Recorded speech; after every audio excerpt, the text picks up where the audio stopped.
Next आगे हम देखेंगे फिजियोलॉजी में डाइजेस्टिव सिस्टम में सलाइवरी ग्लैंड में फंक्शन ऑफ सलाइवा। सलाइवा की क्या फंक्शन होते हैं, या जो सलाइवा हमारी बॉडी में या हमारे जो बक्कल कैविटी में प्रोड्यूस हो रहा है, माउथ में जो रिलीज हो रहा है सलाइवरी ग्लैंड्स के द्वारा, वो एग्जैक्टली क्यों रिलीज हो रहा है, क्या काम करता है हमारी बॉडी के लिए, कैसे सपोर्टिव होता है।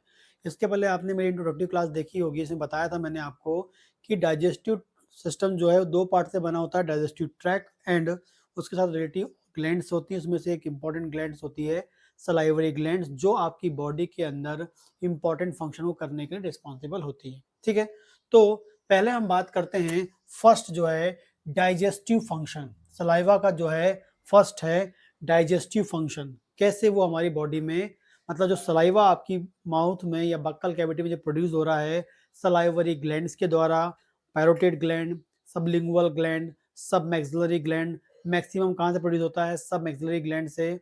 वो जो सलाइवा है वो क्या करता है, डाइजेस्टिव फंक्शन करता है, क्योंकि उस सलाइवा में इंपॉर्टेंट टाइप का एंजाइम होता है। एंजाइम का नाम होता है टाइलिन। टाइलिन अल्फा एमाइलेज या सलाइवरी एमाइलेज। जो आपका सलाइवा है उसमें एक एंजाइम, इसका नाम है टाइलिन, उसका एक और नाम होता है अल्फा एमाइलेज, एक और नाम होता है आपका सलाइवरी एमाइलेज। और ये जो एमाइलेज होता है एग्जैक्टली क्या करता है, इसका फंक्शन होता है डाइजेशन ऑफ कार्बोहाइड्रेट। किसका, डाइजेशन ऑफ कार्बोहाइड्रेट। तो ये जो एंजाइम है ये क्या करता है, कार्बोहाइड्रेट का डाइजेशन करता है। ठीक है, ये जो एंजाइम है सलाइवरी एमाइलेज बिल्कुल पैनक्रियाटिक एमाइलेज जैसा होता है। आपको बता दें हमारी ह्यूमन बॉडी में एमाइलेज दो इंपॉर्टेंट ग्लैंड से रिलीज होते हैं, एक होता है सलाइवरी ग्लैंड से और एक होता है पेनक्रियास से।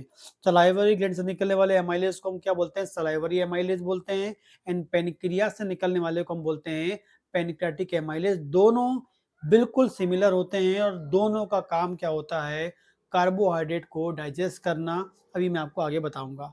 ये जो एमाइलेज एंजाइम होता है इसका जो एग्जैक्ट जो फंक्शन होता है वो जो है बात करेंगे 6 to 7 pH में अच्छा करता है। मतलब जिसका ऑप्टिमम फंक्शन जो होता है या जो एमाइलेज का जो फंक्शन है वो 6 या 7 इसके बीच का यदि pH होगा उसमें बहुत अच्छा काम करता है। ठीक है, एग्जैक्टली जिसका ऑप्टिमम pH होता है वो कितना है, 7 होता है। लेकिन जैसे ही यदि आपका सलाइवा का pH यदि एसिडिक हो जाता है, मान लेते हैं इसका pH 5 हो गया, मान लेते हैं इसका pH 4 हो गया, 3 हो गया, 2 हो गया, तो जैसी एसिडिक इसका pH होता है या इसका pH कम, मतलब 5, 4, 3, 2 एसिडिक pH होता है, तो ये एंजाइम कैसा होता है, इनएक्टिव हो जाता है। तो ये जो एंजाइम होता है एग्जैक्टली काम करता है 6 to 7 pH में, और एग्जैक्टली जो है ऑप्टिमम जो फंक्शन इसका होता है 7 pH पे होता है। ठीक है, 6 to 7 में तो करता है, लेकिन मैक्सिमम जो स्ट्रांगली जो डाइजेशन ऑफ कार्बोहाइड्रेट करता है एमाइलेज वो है 7 pH पे करता है। एंड यदि एसिडिक pH हो जाएगा तो ये इनएक्टिव हो जाता है, इनएक्टिवेट हो जाता है, डाइजेशन ऑफ कार्बोहाइड्रेट नहीं कर पाता है। ठीक है, तो ये पहला जो फंक्शन है वो क्या कर रहा है, डाइजेशन ऑफ कार्बोहाइड्रेट कैसे करता है। ये आपका डाइजेस्टिव ट्रैक है। ठीक है, ये आपने लिया फूड, ये आपका माउथ है मान लेते हैं।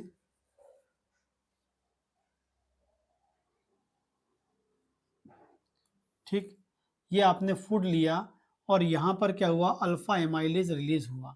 ठीक है, तो ये जो अल्फा एमाइलेज है या जो आपका सलाइवरी एमाइलेज है एग्जैक्टली क्या करता है, काम करता है कार्बोहाइड्रेट पे काम करता है। कैसे कार्बोहाइड्रेट पे काम करता है, आपको बता दें हमारी जो इंटेस्टाइन होती है वो जो है कार्बोहाइड्रेट यहाँ से एब्जॉर्ब होता है। कार्बोहाइड्रेट का एक और नाम होता है सैकराइड्स, हम इसे बोलते हैं। कार्बोहाइड्रेट का एक और नाम क्या हो गया, सैकराइड्स बोलते हैं।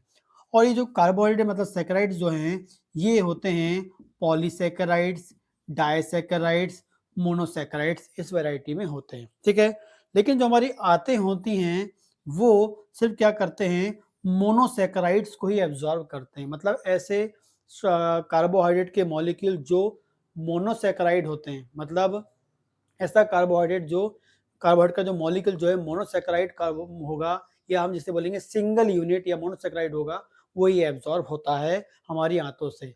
ठीक है, तो ये जो आपका एंजाइम है, जो आपका अल्फा एमाइलेज या जो सलाइवरी जो एमाइलेज है, वो क्या करता है, मोनोसैकेराइड पे काम नहीं करता है, वो किस पे काम करता है, पॉलीसैकेराइड पे काम करता है एंड मोन और डाइसैकेराइड पे काम करता है। एग्जैक्टली किस पे काम करता है, पॉलीसैकेराइड्स पे काम करता है। मतलब ये क्या करता है, पॉलीसैकेराइड्स वो होते हैं जो बहुत सारे मोनोसैकेराइड से मिलके बने होते हैं।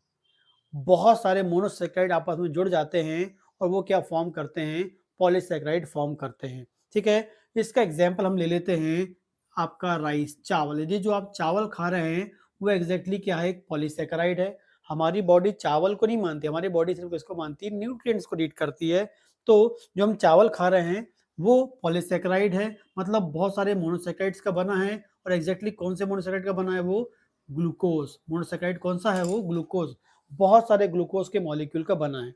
जैसी चावल हम खाते हैं, हमारे माउथ में जाता है, तो वो जो चावल में जो आपका स्टार्च होता है, जिसे हम बोल रहे हैं पॉलीसैकेराइड, चावल में जो पॉलीसैकेराइड है उसका नाम होता है स्टार्च।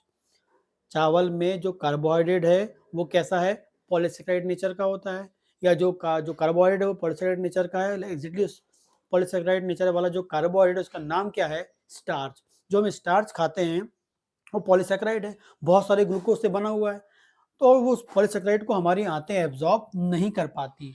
लेकिन जब ये जो एमाइलेज है इस पॉली पे काम करता है और उसको कन्वर्ट कर देता है, मोनोसैकेराइड्स में कन्वर्ट करता है।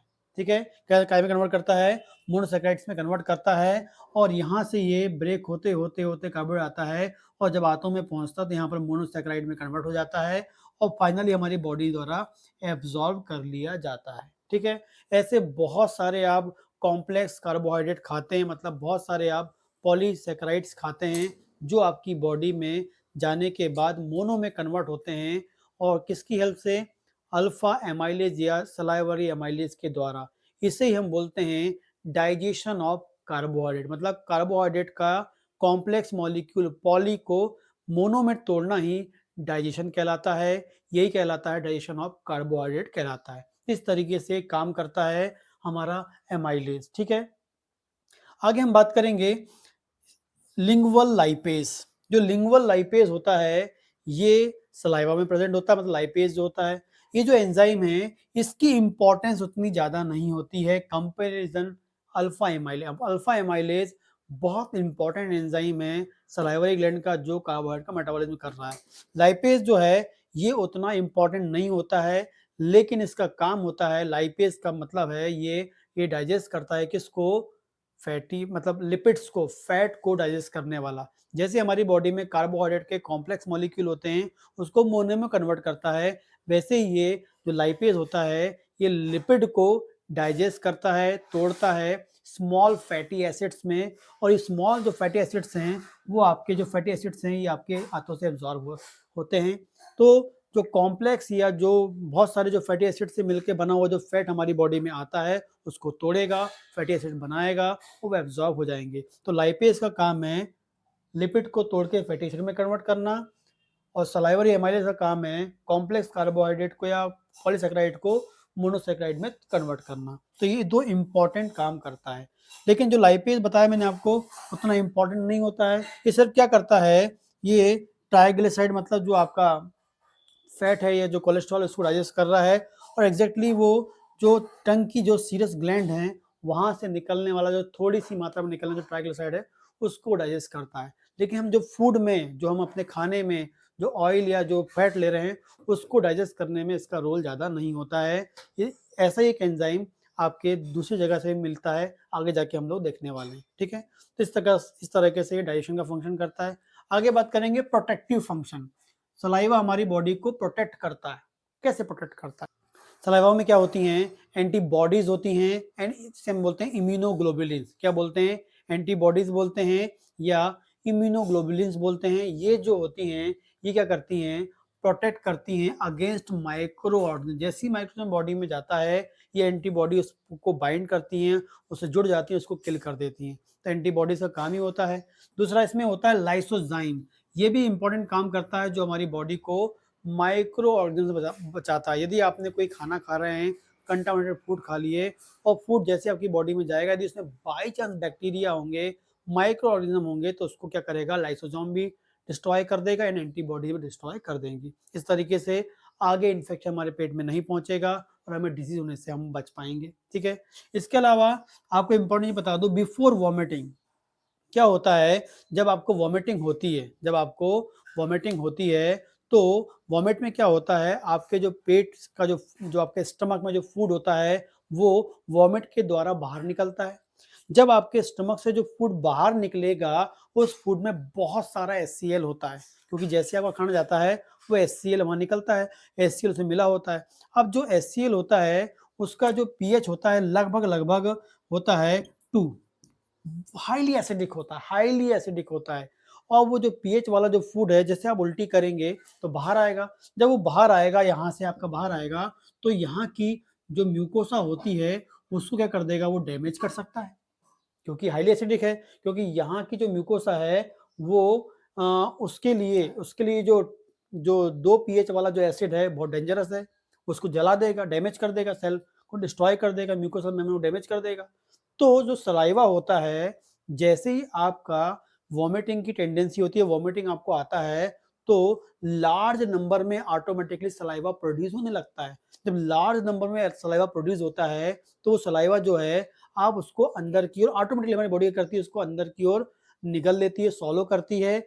और जैसे सॉलो करती है तो वो क्या करती है, ईसोफेगस की मेम्ब्रेन को प्रोटेक्ट करती है, यहाँ की मेम्ब्रेन को प्रोटेक्ट करती है, एक प्रकार से धुलती रहती है, क्योंकि जो वोमिट के द्वारा जो एसिड यहाँ पर आया है वो अपना काम करने से पहले ही हमारी जो सलाइवा लार्ज नंबर में सलाइवा फॉर्म कर देंगी, सलाइवा ग्लैंड क्या करेंगी, लार्ज नंबर सलाइवा प्रोड्यूस कर देंगी, और वो सलाइवा क्या होगा, नीचे के अंदर आएगा, वो मेम्ब्रेन को क्या कर देगा, साफ कर देगा, मींस उसको जो एसिड वहां चिपका हुआ है उसको न्यूट्रलाइज कर देगा। उस जो स्ट्रॉन्ग एसिड से इसोफेगस की मेम्ब्रेन को, म्यूकस मेम्ब्रेन को बचाएगा, ताकि वो डैमेज ना हो, ताकि वो जले ना, नहीं तो फिर आपको चेस्ट बर्न आपको मिल सकता है। तो जब भी आपको वॉमिट होती है और हाईली एसिडिक मटेरियल बाहर आता है, लेकिन आपके इसोफेगस कभी डैमेज नहीं होता है, इसोफेगस की मेम्ब्रेन आपकी डैमेज नहीं होती है। क्यों नहीं होती है, क्योंकि हमारी बॉडी का जो सलाइवा ग्लैंड है सडन बहुत लार्ज नंबर में सलाइवा प्रोड्यूस करता है, और वो सलाइवा क्या करता है, उस एसिड के पीएच को चेंज कर देता है, क्योंकि 2 पीएच होता है और आपका जो सलाइवा इसका पीएच करीब करीब 7 होता है। वो क्या करता है, उसको और न्यूट्रलाइज करके जो उसकी एसिडिक प्रॉपर्टी जो होती है उसे उस एसिडिक प्रॉपर्टी को कम कर देता है, जिस कारण से आपकी मेम्ब्रेन डैमेज नहीं हो पाती है। तो इस तरीके से वॉमिटिंग के दौरान ईसोफेगस में होने वाला जो डैमेज है वो नहीं हो पाता है। तो before vomiting profuse salivation occur protect esophageal mucosa from corrosive action of regurgitation of acidic acid gastric juice, regurgitation होता है, बाहर ऊपर आता है, तो उससे आपकी इसोफेजियल म्यूकोसा को बचाता है। इतने 3 इंपॉर्टेंट प्रोटेक्टिव फंक्शन करता है। सीखेंगे हम लोग लुब्रिकेशन एक्शन। लुब्रिकेशन एक्शन क्या होता है, लुब्रिकेशन एक्शन में एग्जैक्टली क्या होता है, म्यूकस जो होता है म्यूकस में होता है। तो सलाइवा में म्यूकस प्रेजेंट होता है, मैंने आपको बताया था, और जो म्यूकस होता है वो लार्ज नंबर में सब लिंगुअल ग्लैंड से निकलता है, भी मैंने आपको बताया था। तो जो सलाइवा का जो म्यूकस होता है वो लुब्रिकेंट, जैसे आप फूड खाते हैं तो उसको प्रॉपरली मिक्स करने में, मतलब प्रॉपरली लुब्रिकेंट मतलब चिकनाई पैदा करता है। जैसे आपने खाना खाया वो हमारे मुंह में इजीली घूमे, ताकि उसमें एमाइलेज एंजाइम मिल जाए, ठीक है, लाइपेज एंजाइम मिल जाए, एंटीबॉडीज प्रॉपर मिल जाए, तो हमारी बॉडी को लुब्रिकेंट, फूड को लुब्रिकेंट करने में, प्रकार से उसको नरम बनाने में हेल्प करता है। कौन, सलाइवा, और सलाइवा को कौन करता है, म्यूकस करता है। दूसरा, जब आप बात करते हैं लगातार तो आपको बोलने में बात करने में हेल्प करता है कौन, सलाइवा, ताकि जब आप बोलते हैं तो हो सकता है कि मुंह में ड्राइनेस हो सकती है, लेकिन वो ड्राइनेस नहीं हो पाती क्योंकि वहां पर सलाइवा होता है। तो आपको स्पीच या बोलने में आपको हेल्प करता है, बहुत इंपॉर्टेंट फंक्शन करता है म्यूकस। एंड नेक्स्ट है, हमेशा हमारी ओरल कैविटी को मॉइस्ट बना के रखता है, नम बना के रखता है, कौन, सलाइवा। मॉइस्ट बना के रखता है, नम बना के रखता है, कौन, सलाइवा। तो सलाइवा क्या करता है, आपका लुब्रिकेंट फंक्शन करता है। पहला लुब्रिकेंट फंक्शन क्या है, लुब्रिकेट करता है फूड को, हेल्प करता है स्पीच में, हमेशा हमारी ओरल कैविटी कैसा बनाए रखता है, मॉइस्ट बना के रखता है। आगे देखेंगे सलाइवा जो है, जो डिसॉल्व करता है सम फूड्स को और एग्जैक्टली हमारी बॉडी में स्वाद, टेस्ट जो होता है, वो टेस्ट के सेंसेशन को प्रोड्यूस करता है। हम जो भी खाते हैं और जो हमें स्वाद मिलता है, टेस्ट मिलता है कोई भी फूड का जिससे आप पहचान पाते हैं, वो एग्जैक्टली कौन प्रोड्यूस करवाता है? सलाइवा प्रोड्यूस करवाता है। क्योंकि सलाइवा क्या करता है, उस फूड को डिसॉल्व करेगा, तभी तो क्या होगा, आप उसको टेस्ट कर पाएंगे, उसको आप रीड कर पाएगा आपका बॉडी। तो जो टेस्ट का जो सेंसेशन है वो किसकी हेल्प से हो रहा है? सलाइवा की हेल्प से हो रहा है। सलाइवा क्या करता है? फूड को डाइजेस्ट करता है। तो ये टेस्ट के सेंसेशन को प्रोड्यूस करने के लिए, टेस्ट के सेंसेशन को रीड करने में हेल्प करता है कौन? सलाइवा। नेक्स्ट बात करेंगे, मैनी हैवी मेटल्स जो है आपका मरकरी और जो डिफरेंट हैवी मेटल्स जो होती हैं उसको हमारा सलाइवा क्या करता है? एक्सक्रीट करता है सलाइवा। वो सलाइवा ग्लैंड क्या करती है? उसको सलाइवा में एक्सक्रीट करती हैं। हैवी मेटल्स जो होती हैं, जो हमारी बॉडी टॉक्सिक होती हैं, उनको वो एक्सक्रीट करता है ताकि हम उसे बाहर निकाल सकें या बाहर एक्सपेल आउट कर सकें। ठीक है, नेक्स्ट बात करेंगे, हेल्प करता है वाटर बैलेंस। वाटर बैलेंस को हेल्प करता है कैसे? यदि आपकी बॉडी के अंदर वाटर की डेफिशिएंसी होती है तो क्या करता है? ये सलाइवा को निकालना कम कर देता है। सलाइवरी ग्लैंड से सलाइवा कम निकलता है। सलाइवरी ग्लैंड से सलाइवा कम निकलेगा तो ऑटोमेटिकली आपको मुंह में ड्राइनेस फील होगी, जिससे आपकी थर्स्ट सेंटर जो होते हैं आपके ब्रेन में, प्यास वाले जो सेंटर होते हैं वो स्टिमुलेट होते हैं और आप पानी पी पाएंगे। तो जब भी हमारे बॉडी के अंदर वाटर की डेफिशिएंसी होती है, वाटर की कमी होती है, चाहे वो ज़्यादा वॉमिटिंग हो जाए, ज़्यादा डायरिया हो जाए आपको, या आप पानी नहीं पी रहे हैं गर्मी के मौसम में, तो किसी भी कारण से बॉडी के अंदर पानी की कमी होती है, तो उस पानी की कमी को पूरा करने में आपको प्यास लगवानी पड़ेगी, प्यास प्रोड्यूस करवानी पड़ेगी। तो जो सलाइवरी ग्लैंड है वो सलाइवा कम निकालेगी, सलाइवा कम निकलेगा, थर्स्ट बढ़ेगी, प्यास बढ़ेगी और ज़्यादा पानी पी लेंगे आप, और जिससे आपकी बॉडी के अंदर वाटर का लेवल मैनेज हो जाएगा। तो ये हमारी बॉडी के अंदर वाटर के बैलेंस को मैनेज करने में भी हेल्प करता है सलाइवा। हैवी मेटल्स को बाहर निकालने में हेल्प करता है सलाइवा। टेस्ट सेंसेशन को प्रोड्यूस करने में, रीड करने में हेल्प करता है सलाइवा। लुब्रिकेशन करता है फूड को ताकि उसमें एंजाइम प्रॉपर मिल सके। ठीक है, इसके अलावा वो बात करने, स्पीच देने में आपको हेल्प करता है, हमेशा मॉइस्ट बना के रखता है आपके मुंह को। इसके अलावा ये क्या करता है, आपकी बॉडी में आपकी इसोफेगस को डैमेज होने से बचाता है ड्यूरिंग वॉमिटिंग, क्योंकि जो एसिड आ रहा है। इसके अलावा लाइसोजाइम जो होता है एंड जो आपके एंटीबॉडी होती है वो माइक्रो ऑर्गेनिज्म से आपको बचाती हैं। इसके अलावा इसका जो डाइजेस्टिव फंक्शन एक होता है, वन एंड ओनली, वो होता है कार्बोहाइड्रेट का डाइजेशन होता है। लाइपेज जो होता है वो उतना इंपॉर्टेंट नहीं होता है, लेकिन ज़्यादा इंपॉर्टेंट फंक्शन किसका होता है? आपका सलाइवरी एमाइलेज का। इस प्रकार से इंपॉर्टेंट फंक्शंस हैं किसके? सलाइवा के, जो आपको बिल्कुल आपको आने चाहिए क्लिनिकल पॉइंट ऑफ व्यू से भी, एंड एग्जाम में आपको पास होने के लिए आपको ये पॉइंट लिखने पड़ेंगे। यदि इसके अलावा आप मेरा एक क्लिनिकल जो कॉन्सेप्ट्स के लेके भी एक वीडियो चैनल है मेरा, उसमें आप मेरे वीडियोस देख सकते हैं। का जो क्लिनिकल कॉन्सेप्ट्स होते हैं अकॉर्डिंग टू डिजीज़, क्लिनिकली आपको कौन सी डाइट प्रिस्क्राइब करनी चाहिए, उसमें मैंने बताया, उसमें मतलब मैं एक्सप्लेन करता हूँ। एंड इसके अलावा उसमें होम्योपैथिक मेडिसिन के बारे में भी कभी-कभी बताता हूँ अकॉर्डिंग टू कंडीशन। ठीक है? वो यदि आप देखना चाहते हैं तो आप मेरे चैनल सब्सक्राइब कर सकते हैं, जिसका नाम है डॉक्टर भावेश बिसेन। उसका जो लिंक है मैं आपको अपने डिस्क्रिप्शन बॉक्स में दे दूँगा, ताकि आपका जो क्लिनिकल कॉन्सेप्ट्स है वो भी वहाँ से इम्प्रूव हो सके।